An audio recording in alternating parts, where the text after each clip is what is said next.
Hello everyone and welcome back to my YouTube channel with another useful and informative video. So guys, in this video I'm going to show you how to fix apps crashing problem in iOS 18. So guys, if you have updated your device to the latest version and now apps keeps crashing in iOS 18, here I will show you how can you fix it.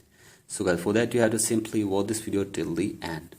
So guys, first of all, open settings in your device and then tap on general and then tap on software update and update your software to the latest version, that is iOS 18.1.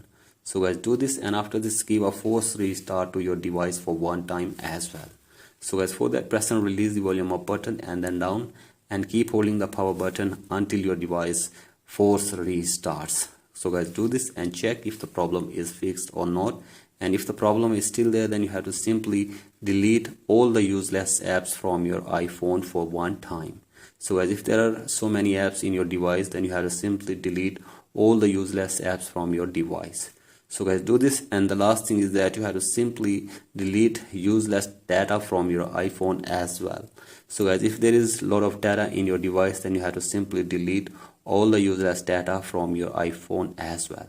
So guys, do this, and after this hopefully your problem will be fixed. So guys, that's it for today's video. Hope this video helps you. Please like and subscribe to my YouTube channel as well. Thank you.